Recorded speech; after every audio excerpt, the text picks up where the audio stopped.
Hi, I'm Limo Milan, and today we're going to look at auxiliary effects in Ableton Live. So, auxiliary effects are basically effects that will run alongside existing sound signals within our mixing environment. Now, traditionally, the term comes from the old school of a studio console, a mixing desk, where you would have the channels that have all our source sounds, which you can balance out the levels and so on. But then on auxiliary tracks, you'd host a reverb or a delay line, and you'd be able to share the source sounds to feed that reverb, so you have one kind of reverb space or one delay being used by the whole entire mixing console.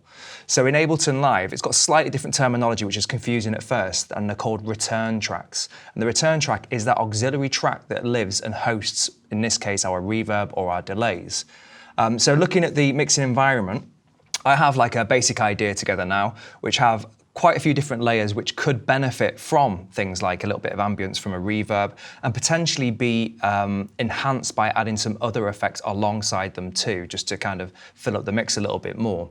So I'm just going to solo out like a traditional sound that we'd add something like a reverb to. So I've got a snare drum here.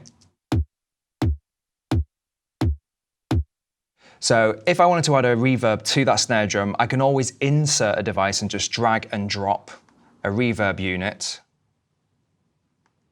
to that track. And that means there's one reverb on that one sound, but it's not shared and we're not using auxiliary effects. So in order to do this in a traditional auxiliary effects respect, we have our return track A, which is part of the Ableton Live template that you have when you first install the software. And on that return track is a reverb unit. Now, in order for me to feed that reverb from my snare track, I need to turn up the relevant auxiliary send. So it's return track A, and we have send A available on the snare track. Now, in order to show or hide these functions, we need to make sure that the S is enabled, so we see the sends, and the R is enabled, so we see those return tracks as well. So if I start feeding my snare to the reverb,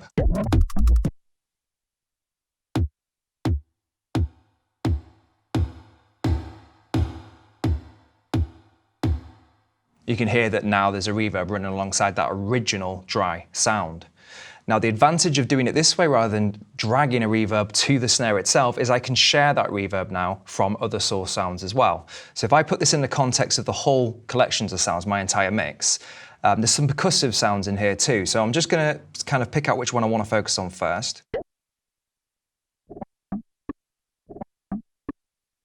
I think that percussion sound, and also my hi-hats here. And then, because I can send a different amount to my reverb from these different sound sources, I'm going to just experiment with how much reverb I want to add from my hi-hats, or alongside my hi-hats, and how much reverb I want to add alongside this percussion part as well.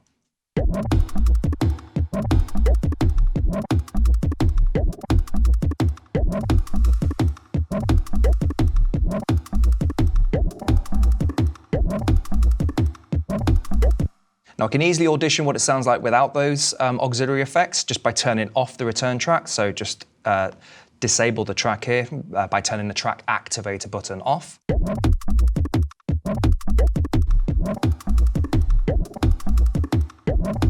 So you can see immediately it makes quite a lot of difference to the kind of the presence of the actual mix that I'm doing here. It feels like it's in an actual real space. So delay lines are something else which are commonly used when we're using auxiliary effects. And again, by default in the Ableton Live template, you will have a delay set up on return track B. So I need to find something that's appropriate to have basically rhythmic parts added to it, because that's what a delay will do. A reverb is a cluster of repeats that we don't hear as individual repeats, so it feels like a space, whereas a delay line is much more like shouting down a cave or a cavern, and we hear an actual repeat coming back. So let me just find something that's going to suit this kind of treatment. I think this percussive part here might work. Yeah, there's lots of space in between each one of those individual percussion sounds that can allow that delay to be heard clearly. So return track B has my delay, so I go to the send B from that track.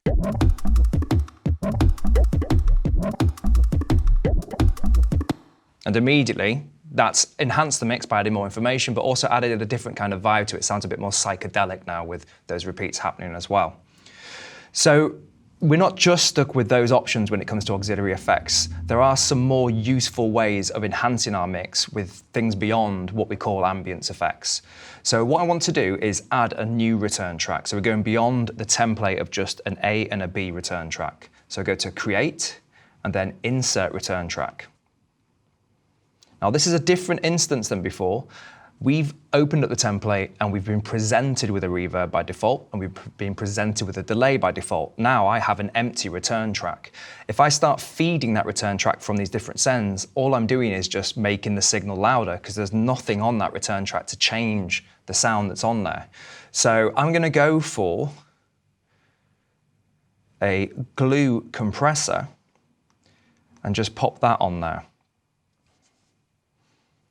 And I want to just make use of some of these presets. I'm not going to go into actually compression and how we set that up at this stage, but I'm going to use the hot swap button here. So I'm just going to open that up, use the live browser, and just start looking for something that just sounds quite extreme, basically.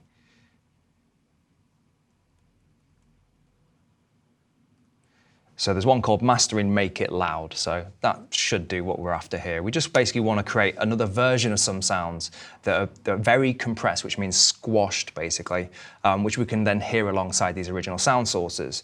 So I've loaded that preset in to that compressor.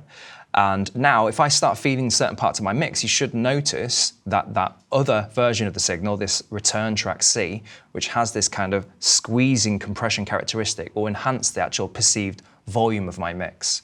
So this is return track C. So I'm just going to go through some different parts of my mix and see what benefits from me adding a copy of its signal to that return track C.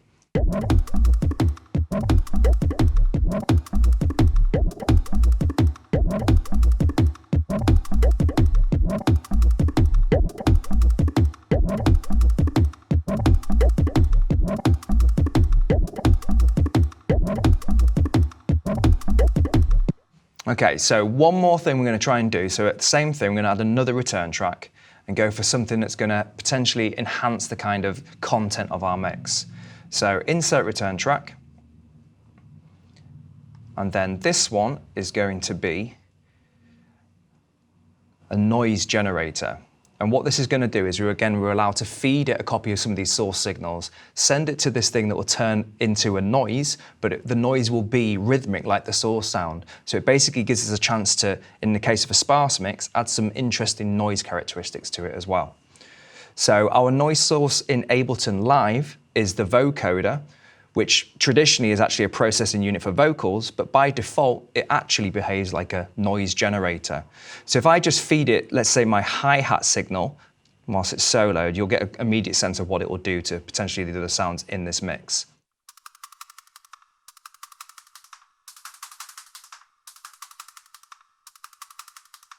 So it's kind of like a reverb, but it doesn't have the nuances of a reverb. It is actually noise that's being generated. So this is a really good way of just, as I said, adding a bit of character to a mix. So again, I'll go through some of these sounds and see what I can do to enhance this mix.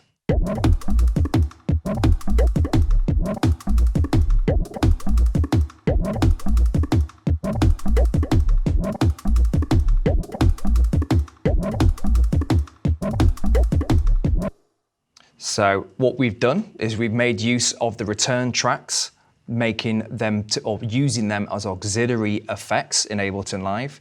We've added our own customized return tracks, and we've experimented with the different balance we can have from each individual source using those send tracks as well. So without, it sounds like this.